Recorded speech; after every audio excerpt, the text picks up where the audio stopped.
भारत सरकार ने पूरे एक सप्ताह देश की आजादी में कितने वर्ष लग गए थे और उस बलिदान और त्याग को हम लोग एक दिन एक फेस्टिवल के रूप में मना करके समाप्त करें तो हमको लगता है कि उस देश प्रेमी और देशभक्तों के साथ न्याय नहीं होगा। भारत की स्वतंत्रता की खुशी मनाते हैं तो दूसरे तरफ भारत के विभाजन भी हुआ था और किस नीति से हुआ था, क्यों हुआ था, किसने करवाए थे।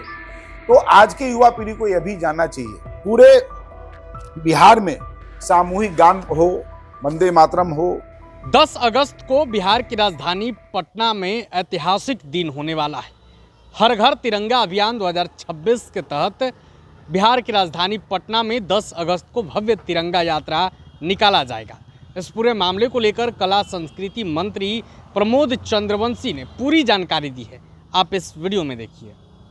पूरे भारतवर्ष में और बिहार में कला संस्कृति विभाग की ओर से ऐसे तो पूरे देश के लोग, बिहार के लोग स्वतः स्वतंत्रता दिवस मनाते हैं, गणतंत्र दिवस मनाते हैं। यह एक राष्ट्रीय त्योहार है। लेकिन कला संस्कृति विभाग की ओर से बिहार में हम सब लोग करीब 17 तारीख तक, यानी 10 से लेकर 17 तारीख तक हम लोग तिरंगा यात्रा का आयोजन किए हैं और यह आयोजन हर शहर में होगा। स्कूल कॉलेज में तो स्वतः लोग मनाते हैं और 10 तारीख को माननीय मुख्यमंत्री जी के नेतृत्व में जो गांधी मैदान के पास जो जेपी जी का जो प्रतिमा है, वहां से कारगिल चौक तक हम तिरंगा यात्रा का आयोजन किए हैं कला संस्कृति विभाग से। करीब 10,000 ऐसे देश प्रेमी जो हमारे हैं वो सब लोग उसमें भाग लेंगे और फिर कारगिल चौक पर जाकर के वहां समापन होगा।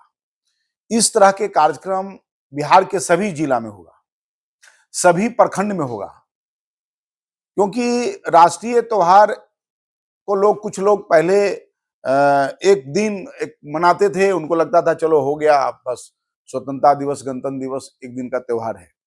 लेकिन भारत सरकार ने पूरे एक सप्ताह देश की आजादी में कितने वर्ष लग गए थे, कितने लोगों का बलिदान हुआ था, कितने लोगों का त्याग हुआ था और उस बलिदान और त्याग को हम लोग एक दिन एक फेस्टिवल के रूप में मना करके समाप्त करें तो हमको लगता है कि उस देश प्रेमी और देशभक्तों के साथ न्याय नहीं होगा। तो इसलिए हम लोग पूरे 10 से लेकर के 17 तारीख तक विभिन्न जिलों में कार्यक्रम करेंगे और इसके लिए बिहार सरकार ने करीब 6 करोड़ 12 लाख रुपए का मतलब हम लोग राशि भी दिए हैं विभिन्न जगहों पर। जैसे हर प्रखंड जो अपने बिहार में करीब 534 प्रखंड है, इन सब 534 प्रखंडों में इस आयोजन के लिए हम लोग 1-1 लाख रुपए का राशि मुहैया कराया है। 38 जिला में 1-1 लाख रुपए की राशि मुहैया कराया है। इसी तरह से राज्य स्तर पर जो होंगे उसके लिए 25 लाख की राशि मुहैया हम लोगों ने किया है और सब कुल मिलाकर के 6 करोड़ 12 लाख रुपए हम इस तिरंगा यात्रा में हर जगह हम लोग दे रहे हैं ताकि यह कार्यक्रम व्यवस्थित हो, सुव्यवस्थित हो और सब लोग इसमें भाग ले सके, किसी तरह की कोई परेशानी नहीं हो। और साथ ही साथ देश आजाद तो हुआ, लेकिन एक दिन पहले भारत का विभाजन भी हो गया था, तो एक तरफ खुशी और दूसरे तरफ गम भी था। तो इसलिए माननीय प्रधानमंत्री जी ने विभाजन विभीषिका स्मरण दिवस हम 14 तारीख को मनाते हैं। तो क्योंकि आज की युवा पीढ़ी सिर्फ जानते हैं कि हमारा भारत आजाद हुआ था, 15 अगस्त 1947 को भारत स्वतंत्र हुआ और उस खुशी में हम मिठाई बांटते हैं, मिठाई खाते हैं, सब लोगों से मिलते हैं, स्वतंत्रता दिवस का त्योहार मनाते हैं। लेकिन उसी दिन भारत का 2 टुकड़े भी किए गए थे। इसका भी गम है, दुख है और आज की युवा पीढ़ी को इसकी जानकारी होना चाहिए कि कैसे भारत का विभाजन हुआ था और उस विभाजन के क्रम में हमारे लोगों पर कितना अत्याचार हुआ था, कितना दुख हुआ था, कितने लोग घर द्वार से बेघर हो गए थे, कितने लोगों पर यातना दी गई थी, कैसे पाकिस्तान से ट्रेन में भर भर के लोगों को भारत भेजा गया था। यह स्मरण करने का दिन है। लोगों को जो जिस देश में या किसी राज्य में यदि युवा पीढ़ी अपने कला और संस्कृति को नहीं जाने, इतिहास को नहीं जाने, तो फिर बड़ा दुखद है। इसलिए एक तरफ हम भारत की स्वतंत्रता की खुशी मनाते हैं, तो दूसरे तरफ भारत के विभाजन भी हुआ था और किस नीति से हुआ था, क्यों हुआ था, किसने करवाए थे, तो आज के युवा पीढ़ी को यह भी जानना चाहिए। इसलिए 14 तारीख को हम लोग विभाजन विभीषिका स्मरण दिवस भी बिहार के सभी 38 जिला में मनाएंगे। इसका भी इस कार्यक्रम का हम लोग कला संस्कृति विभाग से हम लोग मनाने वाले हैं। सभी जिलाधिकारी को पत्र लिखा गया है हमारे विभाग की ओर से कि इस कार्यक्रम की तैयारी ठीक से करें और लॉ एंड ऑर्डर ठीक रहे। सभी जो भी इस कार्यक्रम में भाग लें वो सब ठीक ठाक से आए और फिर अपने आने के बाद कार्यक्रम के बाद फिर अपने घर पर जाएं।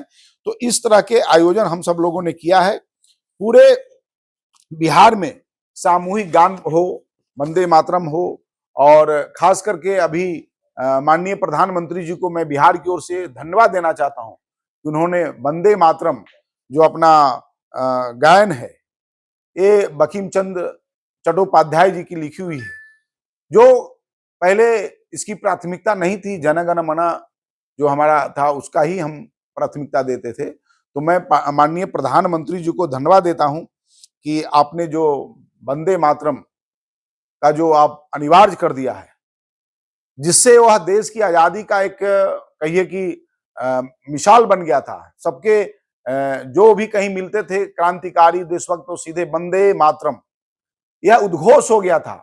तो मैं माननीय प्रधानमंत्री जी को धन्यवाद देना चाहता हूं। और 10 तारीख को मैं सभी बिहार के और अपने पटना वासियों से मैं आग्रह करूंगा, और बिहार के सभी युवा से, मतदाता से, किसान से, महिलाओं से, सबसे मैं आग्रह करूंगा कि जहां जहां तिरंगा यात्रा हो उसमें भाग लें और भाग लेकर के भारत के मान स्वाभिमान का परिचय दें। और 10 तारीख को जो पटना में हो रहा है, इसमें हम पटना वासियों से आग्रह करेंगे कि आप माननीय मुख्यमंत्री जी के नेतृत्व में जो तिरंगा यात्रा है, उस तिरंगा यात्रा में आप सामूहिक रूप से भाग लें और इस कार्यक्रम को और मजबूती दें। तो इसीलिए आप सब लोग को आज हम बुलाए थे, आप सब लोग आए, इसके लिए आप सबको बहुत बहुत धन्यवाद। समय क्या रहेगा? समय 10 बजे से रहेगा, 10 बजे से रहेगा। और जो गांधी मैदान के पास जो जेपी जी का जो प्रतिमा है, मूर्ति है, वहां से हम लोग कारगिल चौक तक जाएंगे, क्योंकि कारगिल भी आप सब लोग जानते ही हैं कि वो भी कभी युद्ध हुआ था और हमारे सैनिकों ने उस युद्ध को जीते थे। तो वहां तक हम लोग जाएंगे। तिरंगा यात्रा में जो भी शामिल होंगे सभी को तिरंगा दिया जाएगा? सबको, सभी के हाथ में तिरंगा रहेगा, सभी के हाथ में तिरंगा रहेगा। हम लोग 10,000 तक की अपेक्षा रखे हैं, और लोग आएंगे तो किसी भी ऐसे व्यक्ति नहीं होंगे जिनके हाथ में तिरंगा नहीं होगा। हम अपने विभाग की ओर से उस पूरी व्यवस्था की है। जिला में क्या एसओपी कुछ मेंटेन किया गया है, इसको लेकर क्या क्या करना है, कैसे करना है? देखिए, हर जिला में तो तिरंगा यात्रा की तैयारी है। जैसे पटना में होगा तो इसे हर जगह वहाँ जिलाधिकारी रहेंगे, वहाँ के जनप्रतिनिधि रहेंगे, वहाँ के विद्यार्थी रहेंगे, वहाँ के युवा रहेंगे। तो जैसे बिहार के लिए 10 तारीख का तय है, तो 10 के बाद 14 तक हम विभिन्न जिलों में तिरंगा यात्रा निकालेंगे, और हर जिला अपने हिसाब से समय तय करेंगे, स्थान तय करेंगे। वहाँ के जिलाधिकारी रहेंगे, वहाँ के जनप्रतिनिधि रहेंगे, वो सब अपने हिसाब से समय तय करेंगे। लेकिन 10 के बाद यानी 11, 12, 13, 14 तक हम लोग तिरंगा यात्रा का आयोजन किए हैं विभिन्न जिलों में। प्रभातखबर.com, विश्वास वही, रफ्तार नहीं।